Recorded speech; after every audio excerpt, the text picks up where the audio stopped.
If y'all are hip to anything, you probably seen the video of the white lady who called the police on the black dude for bird watching. Yes, bird watching. He was bird watching. She was walking her dog. This is how you know, because she hemmed the dog that looked like a poodle. She yoked him up by the collar, had him on his back feet, just choking the hell out the dog. Dog just struggling. So when black people say, I don't really mess with white people, that is not because we're racist and we hate y'all and this. That's because we're scared of y'all. And I don't mean scared like I think I'm going to get beat up. But she's like, I'm going to call the police. And you can hear it clear as day in the video. She says, I'm going to call the police and tell them that a black man is threatening me. Because to Karen, and that's what I'm going to call her, because that's the definition of what a Karen is. And if you don't like it, then you might be Karen too. No, that is the epitome of the definition of the word Karen.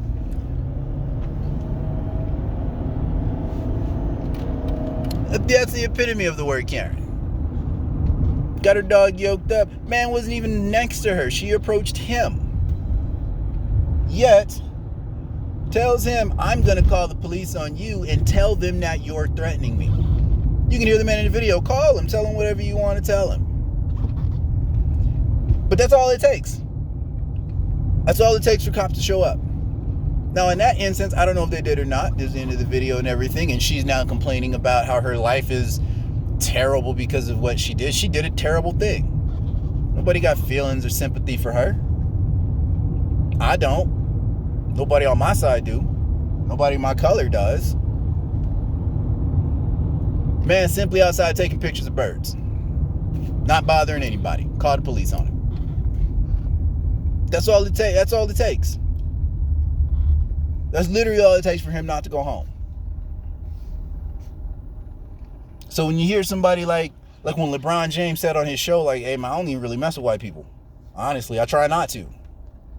That's why. It's not that we don't like you or we're racist and we don't want you to be a part of anything we do. No. If that was the case, we would have took rap music back. And gold teeth and braids. No. That is out of pure fear and self-resilience for my own life. The only reason why, generally speaking, I tend to shy away from a lot of white people is because if anything goes down, I will probably be the victim.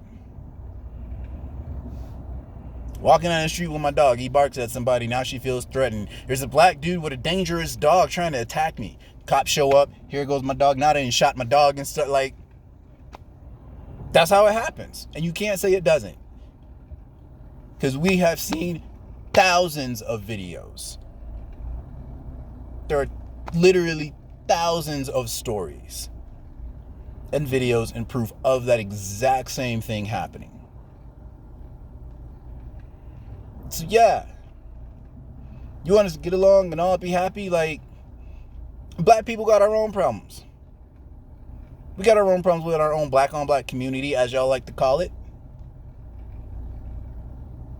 But man, stop putting sprinkles on a cake. There's enough shit to deal with. Like, it's 2020. I should not be scared or nervous. And it's not even for me, because I know how to handle myself. Which can still be an issue, because sometimes even knowing how to handle yourself still doesn't work out. We've seen that happen a lot too. But I don't be nervous and scared for me.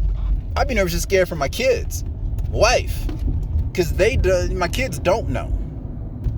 They're ignorantly innocent to a lot of these issues at 11 and 12 and 13, 14 years old. That's not what that's not how they operate. They got their friends in school, mixture of all the races and everything. They don't see it, but it hasn't hit them yet. So yeah, man, white people, y'all gotta stop putting sprinkles on the cake. And you gotta stop blaming and start holding yourselves accountable. It's starting to happen. We see it more and more. I'm so glad so many white people voiced their opinions on how wrong Ahmaud Arbery's murder was. A couple years ago, honestly, that would have never happened. We would have never gotten that. So change is going to happen. Change is going to come. It's either going to come efficiently and smoothly, or it's going to be a violent transition. And I'm just going to be honest. As a culture, black people are tired. We're tired of being scared of white people. And I don't mean, like I said, not that we're getting beat up. We're tired of being scared of white people in the sense of that, are my kids gonna make it home? Do I got to worry about this cop when I'm not doing anything? Like we're pretty much past that. It's starting to become a fight back, and nobody wants that, because that's just gonna be drama and dangerous. When